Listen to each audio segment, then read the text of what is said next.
Welcome to G Fun Facts Online. Every day, millions of us walk through cities like Rome, London, or New York, completely unaware of the other cities lying just beneath our feet. Not mythical lost cities, but the very real layered remains of centuries of human life, buried and forgotten.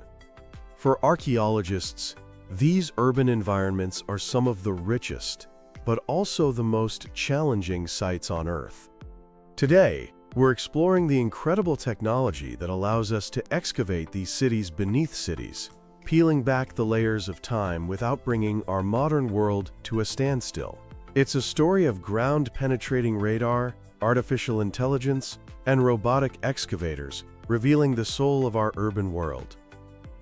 The biggest challenge in urban archaeology is something called stratigraphy. Imagine a cake with many layers.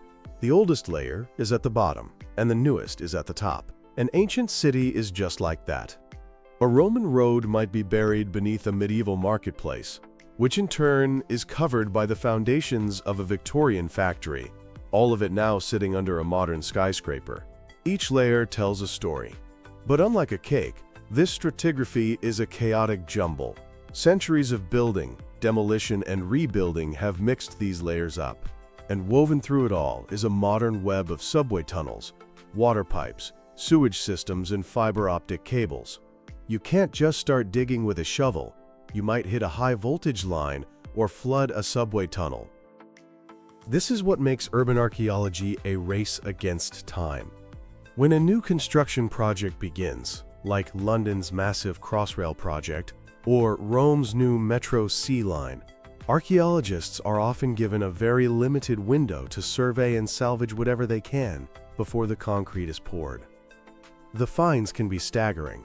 The Crossrail project uncovered over 10,000 objects from 40 different sites, including Roman horseshoes, skeletons of plague victims, and the remains of a Tudor manor house. In Rome, digging the new subway line has been described as an archaeologist's dream and an engineer's nightmare.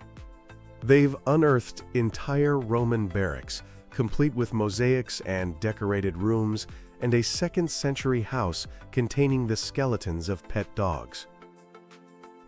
So how do you explore this complex, fragile, and dangerous underground world? You start by seeing without digging. Archaeologists now have a toolkit of non-invasive geophysical instruments that let them peer beneath the pavement. One of the most important tools is ground-penetrating radar, or GPR.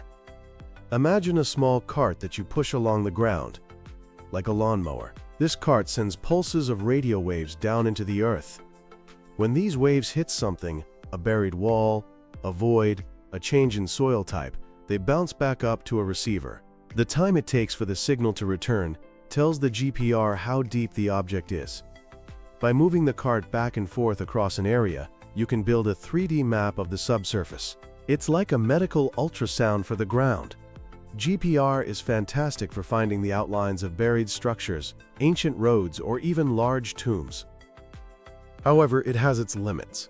In soil with a lot of clay or salt, the radar signals get absorbed quickly and can't penetrate very deep. It also struggles with the clutter of a modern city. A buried pipe can look a lot like an ancient wall on a GPR scan. To get a different kind of picture, archaeologists turn to another technology, electrical resistivity tomography, or ERT. This sounds complex, but the principle is simple. They place a series of metal stakes, called electrodes, into the ground in a line. A small, controlled electrical current is passed between two of the stakes, and the other stakes measure the voltage. This measurement tells you the electrical resistance of the ground.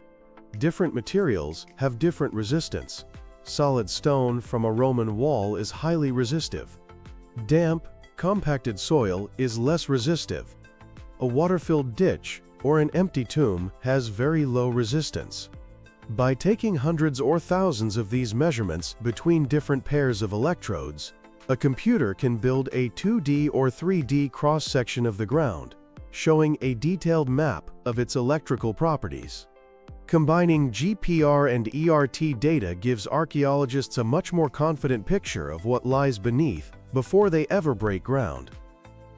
Once an excavation begins, another piece of high-tech gear comes into play, LiDAR, which stands for light detection and ranging. You've probably heard of LiDAR being used on planes or drones to map entire landscapes, famously revealing lost Mayan cities in the jungles of Central America.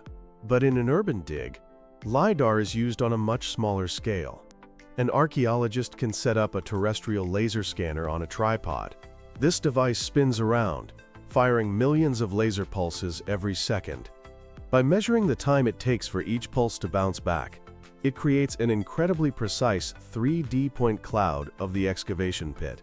Every single stone, pottery shard, and soil layer is captured with millimeter accuracy.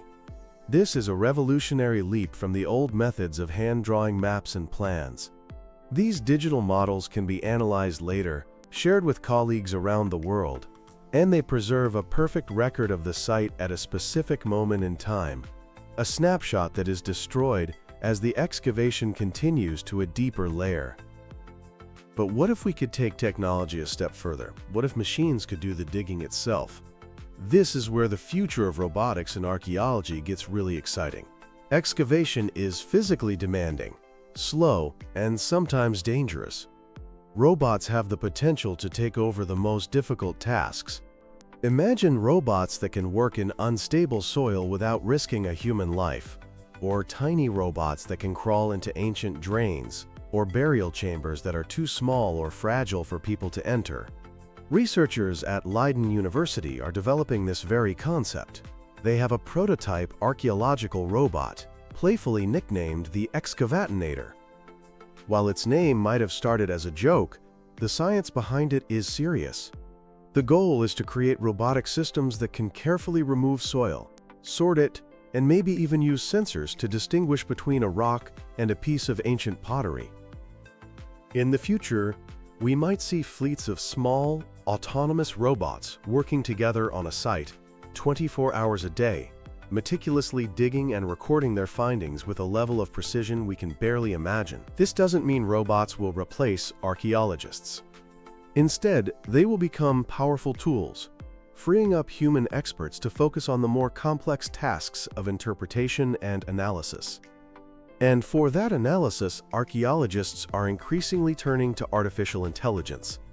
The sheer amount of data being generated by GPR, LiDAR, and other sensors is enormous. AI is the key to making sense of it all. For example, AI algorithms are now being trained to analyze satellite imagery and LiDAR data to automatically identify potential archaeological sites over vast areas. It can spot the subtle patterns in the landscape, like faint outlines of ancient fields or mounds, that might indicate a buried settlement. This is especially useful in finding sites before a city expands over them. AI is also revolutionizing the study of artifacts. It can help piece together fragmented objects, like a digital jigsaw puzzle. There are AI programs that are learning to decipher ancient, unreadable texts by recognizing patterns in the symbols that are invisible to the human eye. In the future, AI could become predictive.